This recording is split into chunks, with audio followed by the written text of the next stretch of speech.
Здравствуйте, дорогие радиослушатели, уважаемые зрители YouTube-канала Хамсаду FM. Я Дилувар Мухиддинов. Сегодня у нас в гостях в рамках программы «5 с плюсом» девушка, которая покорила много сердец, яркая Мехруна Гайбулаева, девушка, которая была полуфиналистом конкурса «Ты супер» на телеканале НТВ.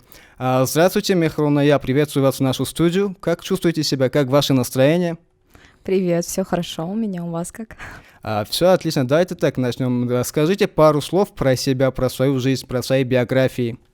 Ну, я Мехрона Гайбулоева, выросла и учусь в Таджикистане, училась, по крайней мере. Вот, окончила интернат номер 1. А потом, как дальше было после интерната? Я поступила в колледж музыкальный Банами Ахмад Бабакул. А как прошло ваше детство? Мое детство прошло отлично. Вот до 8 лет это было самое лучшее детство. Мои родители всегда были рядом, я чувствовала всегда поддержку. В тот момент я не чувствовала ответственности. И когда мой отец каждое утро приносил торты, я думала, у меня день рождения. Вот. Поэтому я благодарна им за все, за такое воспитание и за такое детство. А сейчас, значит, ответственности стало больше. Ну да, по крайней мере, я его чувствую. Потому что когда ребенок остается без помощи родителей, когда их нет, ты их не вернешь, то это большая ответственность. Переходим к следующему вопросу. Когда вы начали петь и с чего началась ваша музыкальная карьера? Я начала петь, когда мне было 5 лет. С чего начиналась моя музыкальная? Я просто выступала то в школе, то где-то. И так я поняла то, что я хочу петь. И у вас как получалось в начальных этапах? В начальных этапах ужасно. И вот все смеялись, говорили, нет, у тебя нет голоса. А в итоге получилось, что... Вы поверили в себя Да, и шли конечно. дальше.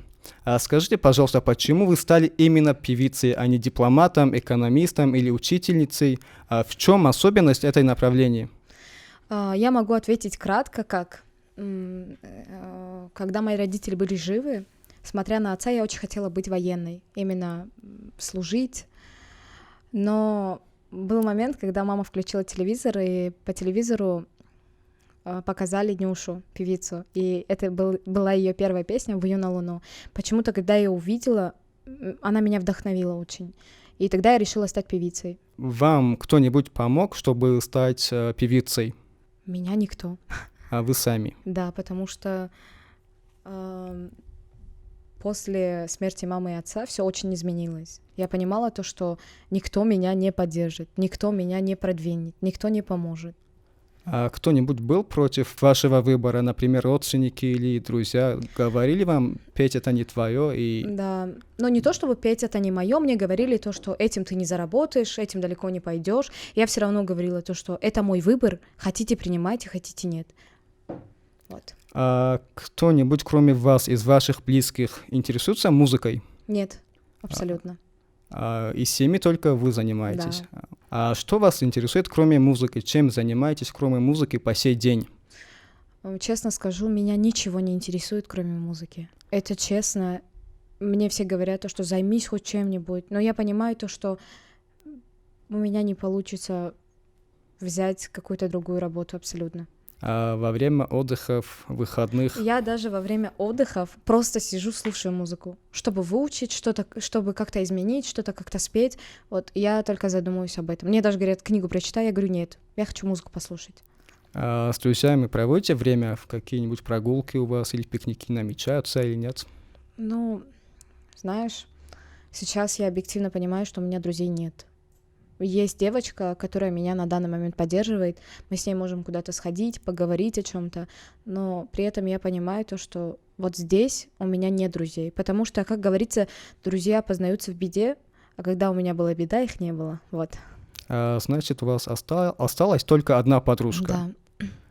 Да. Расскажите, как вы попали в шоу «Ты супер»? Чья это была идея? Я не знаю, так Бог захотел, это была случайность, и я просто... Вы откуда узнали про этот проект? На самом деле про этот проект мне сказала Дарья.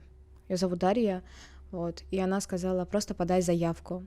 И когда мы подали заявку, очень много людей, естественно, подали заявку. Я вообще не думала, что я пройду. Когда меня пригласили и сказали по скайпу спеть, человек, который отбирает людей, я спела, мне сказали, дадут знать. И через неделю мне говорят, я прошла. у меня был просто шок, когда я вот все это узнала. Я вообще думала, что это просто шутка какая-то, и я не прошла, но все было иначе, по-другому. Значит, вы вначале не поверили, Нет. но в итоге, это как бы, когда поехали, и уже там другая ситуация, какие были эмоции? На самом деле, когда я поехала, я в первом туре сказала: выступлю и выступлю, не пройду все равно, меня не выберут. Ну, несерьезно относились Да, тогда. честно. А когда я прошла, у меня была ответственность. Мехрон, либо ты сейчас пройдешь, даже если ты не пройдешь, ты достойно должна выступить. Показать, что ты из Таджикистана, показать, что ты приветствуешь свою страну, или ты просто пройдешь и будешь добиваться дальше. Как там к вам относились в течение конкурса? Другие участники, жюри, организаторы, в общем? На самом деле, когда мне говорили, объясняли то, что в Москве нарциссов много, тебя будут презирать, я этого не почувствовала. Я почувствовала, что это моя семья. У них также не было родителей, они также были сломаны, и никто меня никогда не отделял, мне никто плохого не делал, ко мне всегда относились душой, как и я к ним. Даже педагоги относились ко всем детям ровно, просто не делили их, как многие. Расскажите пару слов про свои эмоции, когда вас выбрали в начальных этапах конкурса. Когда я стояла за кулисами, у меня было волнение. И я говорю учительнице: у меня волнение, я не знаю. И она мне сказала одну вещь, что если человек не волнуется, это плохо. А когда он волнуется, это очень хорошо. Значит, докажи, человек она меня дышит, он живой. Да, она меня смотивировала и говорит: ты выйдешь, докажешь, что ты лучшая. Даже если ты не пройдешь, ты просто докажешь, что ты лучшая. А когда мне нажали 4 кнопки, я просто сидела в шоковом состоянии и сказала: вот я могу, все. Это были нереальные эмоции. Я не могу. Вот я сейчас могу спеть, я спою иначе. А когда ты выходишь и понимаешь, что на тебя очень много людей смотрят, звезды смотрят, вот голос идет именно снутри. Прям, по-другому, да, само по себе. Абсолютно. Мне кажется, сначала Юлиана Караулова нажала, да, на кнопку? Нет, сначала нажал Игорь Крутой. И когда вот был этот звук, какие были ощущения? Первый звук, второй понимаешь, звук. этот звук выключают, чтобы я не спуталась. Я где-то этот звук специально отключают. Когда я увидела в конце, что у меня зеленый свет, я просто ревела от счастья. Значит, вы тогда были в наушниках? Нет, не в наушниках. Ну, вы же сказали, что там выключают звук. Смотри, выключают звук как? Именно тот момент, когда кнопку нажимаешь, его отключают, чтобы не было слышно, не был слышен этот звук, он громкий очень. А в полуфинале, когда вас не выбрали, вы хамили Игорю Крутому. А в чем была причина? Ну смотри, я была расстроена, а когда я расстроена, я всем хамлю. Нет, на самом деле это были эмоции мои. Я не смогла с ними справиться, я была ребенком. И, естественно, я осознала свою ошибку, извинилась, и мне за это было очень стыдно. И вы попросили прощения. Да. А он как отреагировал потом на это? За кулисами он мне сказал одну вещь, что я понимаю все. У тебя эмоции, ты сломанный человек, например, и ты не должна была извиняться передо мной. Все, что ты сделала, мы забыли здесь и отпустили. Вот все, что он мне сказал. А у вас в голове какие мысли были, когда вы не прошли полуфинал? О чем вы думали? Я просто подумала, что я буду делать дальше. Я не знала, куда я пойду. Я не знала, что я буду делать. Я не знала, вернувшись в Таджикистан, что меня ждет. А вы были растерянной? Да, я была в испуге. А как люди и ваше окружение к вам относились до того, как вы участвовали в шоу «Ты супер» до славы? Смотри, я могу сказать что я увидела лицемерие людей. Я возненавидела очень многих. Я отдалилась, как говорится, лучше я буду одна в спокойствии, чем с шакалами. И что я увидела в отношении к себе? Понимаешь, когда я еще не была никем, просто пела, просто это было поступала, до участия. Да. И очень многие могли на меня поднять руку, оскорбить, унизить. Поэтому я, исходя из этого, сделала выбор, что многие ради славы с тобой, ради денег, ради пафоса, вот и все. А с какими артистами вы сотрудничали и сотрудничаете по сей день? И с нашими отечественными, и зарубежными? Ну, с зарубежными я многими знакома. Например, я могу спокойно написать Альбина Джанабаевой, она ответит. Это та женщина, из Viagra, группы Viagra, вот, солистка группы Viagra, я могу ей написать, она мне ответит, дать какой-то совет. Например, многие певцы меня упоминают, именно российские, когда я делаю на их песню кавер. А так, чтобы прям общаться как подружки, нет. А с таджикскими я общаюсь со всеми. Для большинства людей главным критерием выбора музыки является смысл песни, а не жанр. А что вы думаете по этому поводу? Мне Для вас что кажется, важнее? здесь все важно. И смысл, и жанр. Значит, как бы они независимо друг от друга должны быть оба на высоком уровне. Да. И жанр, и Да, смысл мне кажется, песни, и этим музыка. человек возьмет. Вот сейчас я почему-то слышу только любовные песни.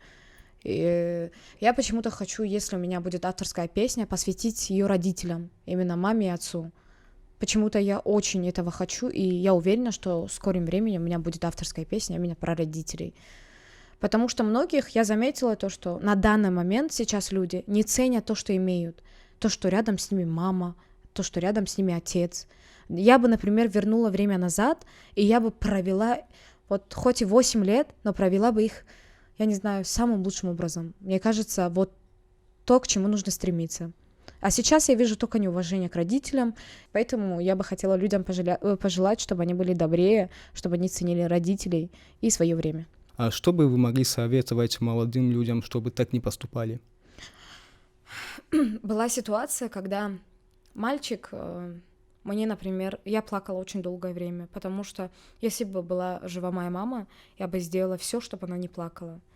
Я бы всегда ее радовала хорошими оценками, я бы сделала все, потому что мы дети. Все, что они говорят и все, что они делают только ради нас. Когда я училась в интернате, я помню, когда меня презирали.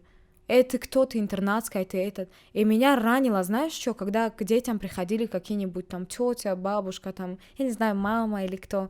Меня это так ранило. Я плакала от того, что если бы моя мама жива была бы, она видела всю эту ситуацию, она бы, я не знаю, она бы не все допустила изменила. всего Моя этого. жизнь бы была бы не такой. Я бы добилась своей цели, наверное, после НТВ. Она бы в меня вложилась. Она бы сделала все, чтобы я вот была на высоте. Я в этом уверена. Не знаю, как другие родители, кто ценит, кто нет, но я бы сделала все, чтобы быть на данный момент рядом с ними. Я знаю то, что они моя поддержка, они мои подруги, вот мой парень, например, это моя жизнь, и им решать, что делать. Вот я любила маму, почему? Она никогда нас не заставляла. Она говорила: «Бачем, вот это тебе нравится? Стремись». Она говорила: «Добейся, хорошую оценку получишь, я тебе куплю». Она всегда хорошо с нами общалась. Вот это я ценю в родителях, то, что дайте ребенку почувствовать, добиться чего-то, чтобы вот это все взять. А сейчас кто вас поддерживает? Никто. Сама себя.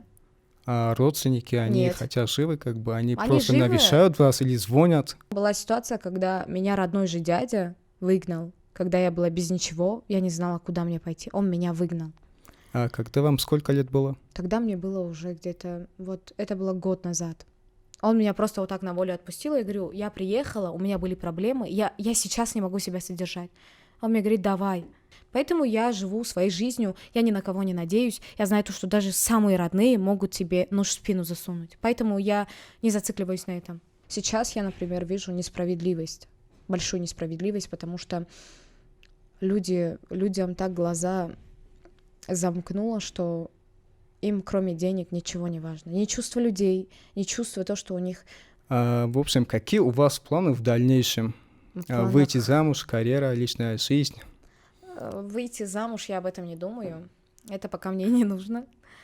На первом месте только карьера. Только карьера. Вот и все. Ну, так как вас многие знают, может, вам ребята, парни пишут в Инстаграме, в социальных сетях, в мессенджерах? Очень много пишут, но мне плевать. И какие ответы были? Ну, по крайней мере, мужчинам я не отвечаю в директе. Тех, кого я знаю, я отвечаю. Да, привет, как ты? Все нормально, все. Только знакомым? Да, а вот так, чтобы вот с подписчиком болтать. У меня есть подписчики, которые 3-4 года со мной. Вот их я люблю. Хоть и не отвечаю, но они не отписываются. А вот когда от меня отписываются, я при этом радуюсь. Почему? Потому что это липовые подписчики. Друга Руси сюда и все.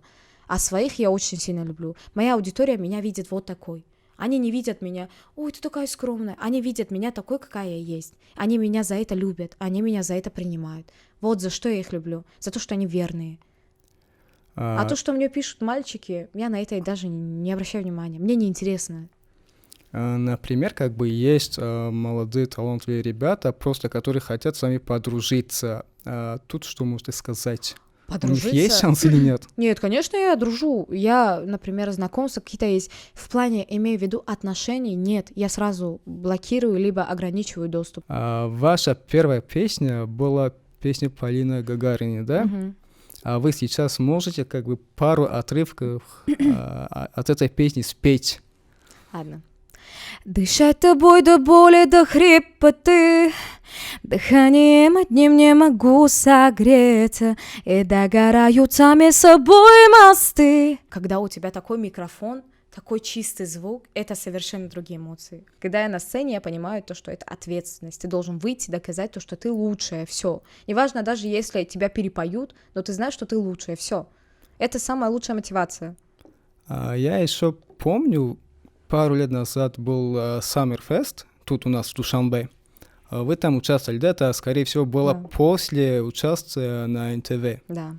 И после того, как вы приехали сюда, как вас встретили в общем? И начали позвать на всяких других мероприятиях? И какие были ощущения после всего, как бы в начале, так как о вас никто не знал, и когда вы приехали обратно? Я не знаю, как это чувство объяснить, когда перед тобой много камер, и ты даешь интервью, ты думаешь, что все, ты покорила много сердец, ты звезда. И когда каждое выступление меня заставляли петь одну и ту же песню, и мне это надоедало. И естественно, я понимала то, что людям тоже надоедает это. Каждый раз одно и то же. Я говорю, давайте что-то разнообразить. Нет, эта песня твоя топовая, вот это все. После этого я не хотела. Когда у меня брали интервью, я стеснялась очень, потому что такого у меня не было. А как меня встретили, это было очень круто. Меня просто после этого в колледже неделю хвалили. Мне всегда 5 ставили за это. Ну, в колледже у меня были лучшие педагоги в плане именно поддержки, в плане учения, в плане того, что они всегда могли прикрыть, всегда могли что-то дать, всегда могли поддержать и понять. Вот в этом я им благодарна. Своим учителям? Да, директору особенно. Директор всегда, как бы я там не ругалась, ничего, он всегда меня поддержит.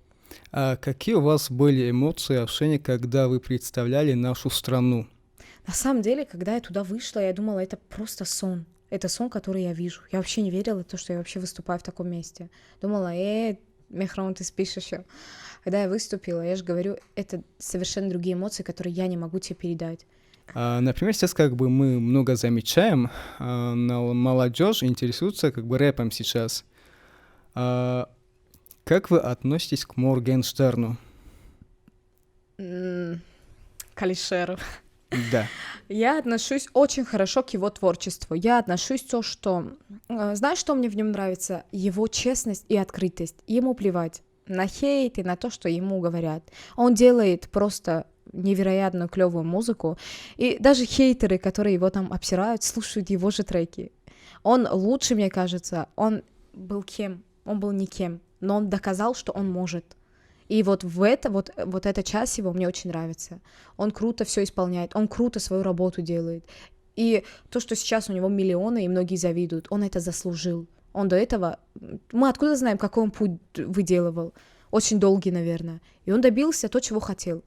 Поэтому я всегда за то, чтобы у нас были такие таланты побольше. А что вы можете посоветовать или пожелать начинающим музыкантам? Что они должны сделать? С чего начать? Они должны начать со своего воспитания, как мне говорит Амир. На самом деле, самое главное — поверить в себя, не сдаваться, ни в коем случае, никогда не слушать никого. Хочу новичкам пожелать удачи в первую очередь, чтобы они никогда не сдавались, не слушали чужой хейт, чтобы они, даже если упали, могли вставать, чтобы они не рассчитывали ни на кого, просто двигались вперед, делали музыку, творчество и все. Как вы представляете свою жизнь через 10-15 лет? Ну, тогда у меня уже будет семья, дети, карьера. Я вот так представляю. В чем ваша мечта? Моя мечта — стать певицей. Вы же и так певица сейчас. Нет, я хочу добиться самых высот, больших высот. В дальнейшем намечаются ли какие-нибудь конкурсы или такие фестивали международные? Давай я об этой теме абсолютно говорить не буду, потому что когда я Это что-то как наперед сюрприз? говорю, Ну да, когда я наперед что-то говорю, у меня вот это не получается. Лучше я оставлю это под секрет. Сейчас у нас в программе есть одно условие. Каждый участник нашей программы должен это выполнить без отказов. Тут я буду задавать вопросы. Это буквально занимает минута или 1,5 минуты, может больше, может меньше. Вы только будете отвечать да или нет. Хорошо. Вы готовы? Да. На вас рвалась одежда? Да, рвалась. Хотите прямо сейчас есть? Нет. Какого парня вы выберете? Плотного, качка или дрыша? Качка. Вы ели еду, упавшую на пол? Нет. Вы завидовали какой-нибудь подружке? Да. Забывали слова на сцене? Да. Использовали в ванной душ как микрофон? Да, конечно. Вы часто плачете? Очень часто. Вам говорили, что петь это не ваше? Да. Вы подслушивали чужие разговоры? Да. Вы комплексовали из-за своей внешности? Да. Вы чувствовали себя жутко одинокой? Да, чувствовала. Вы воровали когда что-нибудь из магазинов? Да. Вы копировали поведение какого-то артиста? Да. Вы пробовали на вкус собачий корм? Да. И кошачий? Списывали в школе? Да. Покупали вещи в секонд-хендах? Нет. Делали что-нибудь жесткое на спор? Да. Казалось ли вам, что вы понимаете животных? Нет. Вы бежали от страха? Бежала от страха, когда собака бегала, да. А от радости? Нет. Сейчас у вас как бы были некоторые ответы на нет. Например, почему вы выберете плотного качка? Может, иногда же бывает так, что есть худые парни, как бы, они головастики, они умные. Дело не в головастике, и плотные могут быть умные. Просто худые в трудный момент, вот когда на тебя кто-то наорет или тебя оскорбляет, он не сможет просто чисто физически меня защитить. И мне придется все это делать самой. Поэтому, конечно, не он. Вы же сказали, что вы завидовали подружке. Когда это было? Каким образом? Просто как я завидовала, когда у меня еще ничего не было, а у нее было все уже. Я говорила, почему у меня нет? Почему вы часто плачете? Не знаю, чувство одинокости. Вы сказали, подслушивали чужие разговоры. Кого именно? Я даже переписки чужие люблю читать. Да многих, очень многих. Это вам интересно? Да, очень. Вы сказали, что вы воровали. Где это было? Как было? Не Каким скажу. образом? Как тебе сказать? Было, когда я воровала. Короче, у меня не было денег. Я очень хотела попробовать чипсы. Это когда было? Это было где-то в 10-11 лет. А сейчас вам за это стыдно или нет? Нет, я понимаю то, что я была ребенком. Естественно, просто тогда я очень хотела чипсы. А у меня не было на это денег. А сейчас так бы сделали бы, если на спор? На спор, конечно, бы сделала. Я люблю выигрывать, а не проигрывать. Знаете, наше время уже подходит к концу. Мехрона, спасибо, что вы к нам пришли на студию. Ваши пожелания нашим зрителям, что вы можете сказать? В первую очередь я пожелаю удачи, хорошего дня. И хочу, чтобы люди были добрее, искренние и никогда не сдавались, верили в себя, верили в свою мечту, добивались. Не так добивались, чтобы в половине остановиться, а до конца боролись. Даже хочу пожелать парочкам хорошей любви, наверное, чтобы они на полпути не бросали свои отношения. Те, кто хотят добиться карьеры, добивайтесь. Вам ничего не мешает. Это мой совет. Никогда не слушайте хейт, слушайте свое сердце и двигайтесь, стремитесь, и все. барномаи мазкур бо кӯмаки мардуми амрико ки аз тариқи оҷонсии иёлоти муттаҳидаи амрико оид ба рушди байналмилалӣ расонида мешавад ва дар чаҳорчӯбаи лоиҳаи Media Camp ки аз ҷониби Интерnews бо дастгирии молиявии USAID амалӣ мегардад омода шудааст. Радиои Ҳамсадо барои муҳтавои ин нашрия масъул буда, шарт нест ки он мавқеи USAID ё ҳукумати иёлоти муттаҳидаи амрико ё Интернewsро инъикос намояд.